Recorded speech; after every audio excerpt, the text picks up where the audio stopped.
ഭയന്ന് വിറച്ചിരിക്കുകയാണ് പാകിസ്ഥാൻ.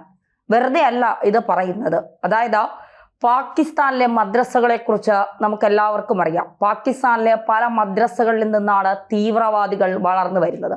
തീവ്രവാദത്തെ വളർത്താനായി തീവ്രവാദികൾക്കുള്ള ആയുധങ്ങളുടെ ശേഖരണത്തിനായാണ് പാകിസ്ഥാൻ പലപ്പോഴും മദ്രസകൾ ഉപയോഗിക്കുന്നത്.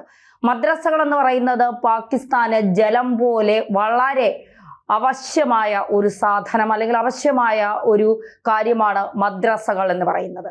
മദ്രസകളെ വളർത്തുന്നതിലൂടെ മതം പല കുട്ടികളിലും കുത്തിവെച്ചുകൊണ്ട് അവരെ തീവ്രവാദികളാക്കി മാറ്റുന്നതിൽ പാകിസ്ഥാൻ വലിയ തോതിൽ വിജയിച്ചു വരുന്നത് നമുക്ക് കാണാൻ സാധിക്കും. ഇപ്പോൾ ഏറ്റവും പുതിയതായി പാകിസ്ഥാനിൽ നിന്ന് വരുന്ന വാർത്ത ഇന്ത്യൻ സൈന്യത്തെ ഭയന്ന, ഇന്ത്യൻ സർക്കാരിനെ ഭയന്ന പാകിസ്ഥാനിലെ 10ഓളം മദ്രസകൾ പൂട്ടുന്നു എന്നാണ്. അതായത് ഇന്ത്യൻ സൈന്യം ഏത് സമയത്തും പാകിസ്ഥാനിൽ കയറി അടിക്കാൻ തയ്യാറായി നിൽക്കുകയാണ്. കര, വ്യോമ, നാവിക സേനകളെല്ലാം സജ്ജമായിരിക്കുന്നു. ഈ സാഹചര്യത്തിൽ മദ്രസകൾ തുറന്ന് പ്രവർത്തിച്ചാൽ മദ്രസകളുടെ ഉള്ളിൽ സൂക്ഷിച്ചിരിക്കുന്ന ആയുധങ്ങൾ ഒക്കെ നഷ്ടമാകും, അല്ലെങ്കിൽ അവയ്ക്കൊക്കെ നാശം സംഭവിക്കും എന്ന് മനസ്സിലാക്കിക്കൊണ്ടാണ് മദ്രസകൾ പൂട്ടുന്നത് പാകിസ്ഥാൻ. പക്ഷേ പാകിസ്ഥാനിലെ മതകാര്യ ഡയറക്ടർ പറയുന്നത് ചൂട് കൂടുതലാണ് പാകിസ്ഥാനിൽ ഇപ്പോൾ. അതുകൊണ്ട് ഇപ്പോൾ മദ്രസകൾ തുറന്ന് പ്രവർത്തിക്കാൻ കഴിയാത്ത സാഹചര്യമാണ് നിലനിൽക്കുന്നത്. ആ സാഹചര്യമായതുകൊണ്ടാണ് ഞങ്ങൾ ഇപ്പോൾ മദ്രസകൾ പൂട്ടാൻ പോകുന്നത് എന്നുള്ളതാണ്. മദ്രസകൾ പ്രവർത്തിക്കുന്നത് മൂലം പാകിസ്ഥാന് വലിയ സഹായങ്ങൾ തീവ്രവാദികളിൽ നിന്ന് ലഭിക്കുന്നുണ്ട് എന്നുള്ളത് പലപ്പോഴും അന്താരാഷ്ട്ര മാധ്യമങ്ങൾ വരെ, അല്ലെ അന്താരാഷ്ട്ര തലത്തിൽ വരെ ചർച്ചയായ വിഷയങ്ങളാണ്.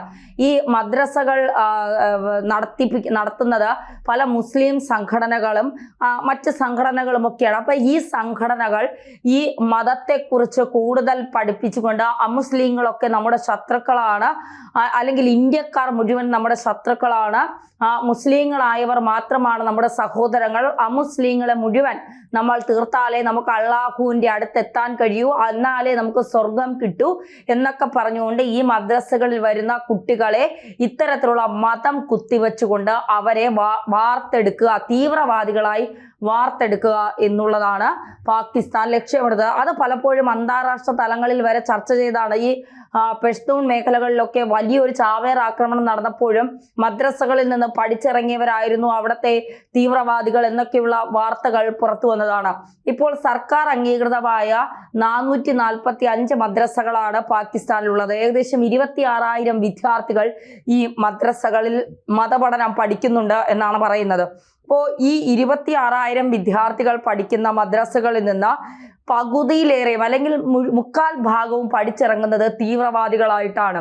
അപ്പോൾ ആ തീവ്രവാദത്തെ മദ്രസകളിലൂടെ വളർത്തുന്ന പാകിസ്ഥാൻ ഇപ്പോൾ വലിയ തിരിച്ചടി നേരിടുകയാണ്. മദ്രസകൾ പൂട്ടിക്കൊണ്ട് പാകിസ്ഥാൻ ഇന്ത്യൻ സൈന്യത്തെ ഭയന്നുകൊണ്ട് വിറച്ച് പുറത്തിറങ്ങാൻ കഴിയാത്ത രീതിയിലിരിക്കുകയാണ്. അതായത് പാകിസ്ഥാൻ പറയുന്നത് ചൂട് കാരണം, ഞങ്ങൾക്ക് ചൂട് കാരണം കുട്ടികളെ മദ്രസകളിൽ വരുത്താൻ കഴിയുന്നില്ല എന്നുള്ളതാണ്. ഏത് ചൂടാണ്? സൈന്യത്തിൻ്റെ അടിയുടെ ചൂടാണോ, അല്ലെങ്കിൽ സൈന്യത്തെ ഭയന്നുള്ള ചൂട് കൂടിയതാണോ?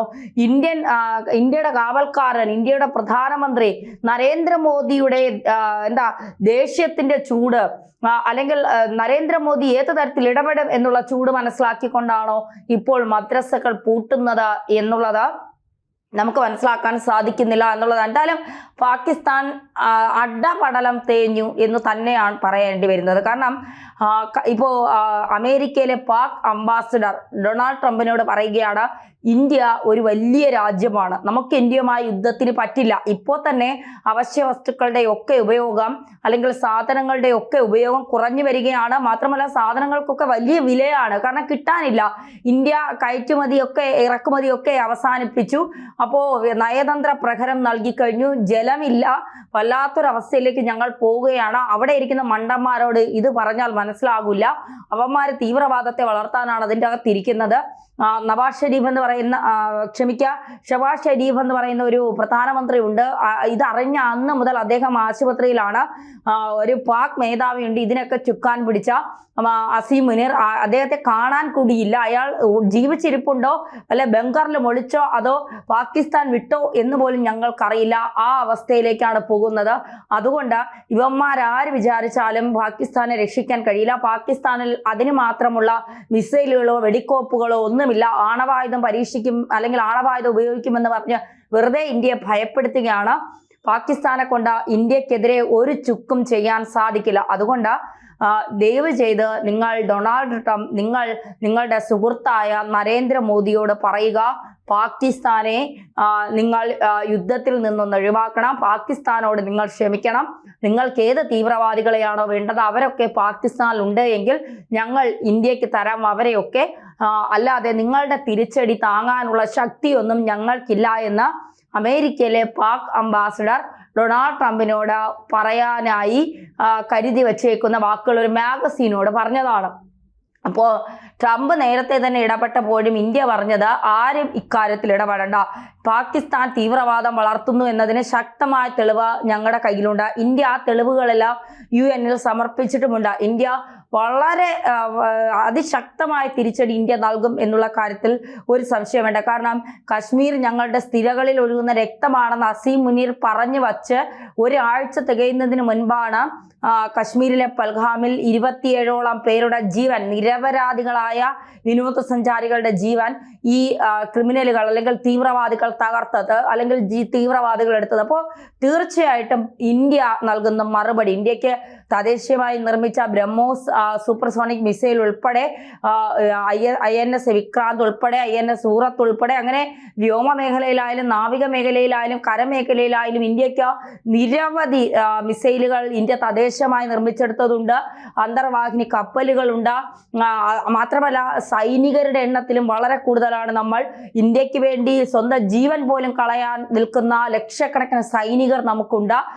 ഭയന്ന് വിറച്ചോടുന്നവരല്ല അവർ. നമ്മുടെ നിരപരാധികളായ സഹോദരങ്ങളെ തീർത്തവരെ വെറുതെ വിടില്ല എന്ന ഉറച്ച നിലപാടുമായി അവർ മുന്നോട്ട് നിൽക്കുന്നു. അജിത് ഡോവലിന്റെ പിള്ളേര് ചുറ്റും നിരീക്ഷണം നടത്തുന്നുണ്ട്. ഈ അസീം മുനീറിനെയൊക്കെ പൊക്കിയിട്ടുണ്ടോ പിള്ളേർ എന്ന് പോലും അറിയില്ല. റോ ഒരു ഭാഗത്തുണ്ട്, NI ഒരു ഭാഗത്തുണ്ട്, നമ്മുടെ സൈനികർ ഒരു ഭാഗത്തുണ്ട്, നമ്മുടെ കര വ്യോമ നാവികസേനയിലുള്ള എല്ലാ മേധാവിമാരും എല്ലാ ഉദ്യോഗസ്ഥരും ഉണ്ട്. പ്രധാനമന്ത്രി കൃത്യമായ മറുപടി പറഞ്ഞിരിക്കുന്നു, അല്ലെങ്കിൽ സൈന്യത്തോട് പറഞ്ഞിരിക്കുന്നു, ലക്ഷ്യം വലുതാണ്, സമയം ചെറുതാണ്, നിങ്ങൾ എവിടെ എങ്ങനെ വേണമെങ്കിലും ചെയ്തോ, ഞാൻ അതിൽ ഇടപെടാൻ വരുന്നില്ല. പക്ഷെ നമ്മുടെ സഹോദരങ്ങളുടെ ജീവന് മറുപടി കൊടുക്കുമ്പോൾ ഒരു തരത്തിലും പാകിസ്ഥാൻ 1000 വർഷത്തേക്ക് ഉണർന്നു വരാൻ കഴിയാത്ത രീതിയിലുള്ള അടിയായിരിക്കണം നൽകേണ്ടത് എന്നുള്ളത്. അത്രയും ചങ്കുറപ്പുള്ള, അത്രയും സൈനികരെ വിശ്വാസമുള്ള ഒരു പ്രധാനമന്ത്രിയാണ് നമുക്കുള്ളത് എന്നുള്ളതാണ് ഒരു യാഥാർത്ഥ്യം. അപ്പോൾ ഇതൊക്കെ നമ്മൾ നോക്കുമ്പോൾ ഇന്ത്യ മുന്നോട്ട് കുതിക്കുകയാണ്. ഇന്ത്യയുടെ കയ്യിൽ എല്ലാവിധ മിസൈലുകളുമുണ്ട്, എല്ലാവിധ സന്നാഹങ്ങളുമുണ്ട്. എല്ലാം സജ്ജമായിക്കൊണ്ട് ഇന്ത്യ കുതിക്കുമ്പോൾ പാകിസ്ഥാൻ ഓരോന്നായി അടച്ചു പൂട്ടുകയാണ്.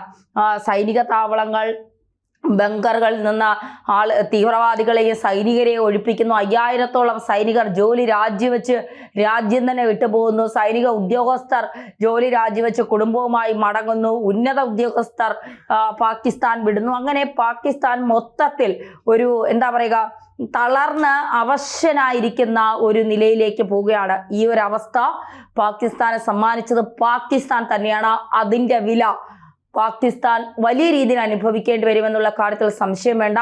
ഇന്ത്യ തുടങ്ങിക്കഴിഞ്ഞു. ഇനി മദ്രസകൾ മാത്രമല്ല, തീവ്രവാദ ക്യാമ്പുകൾ വരെ പൂട്ടി പാകിസ്ഥാൻ ഓടേണ്ടി വരും. ആ ഓട്ടം ചെന്ന് നിൽക്കുന്നത് ഇന്ത്യയുടെ കാൽച്ചുവട്ടിലായിരിക്കും.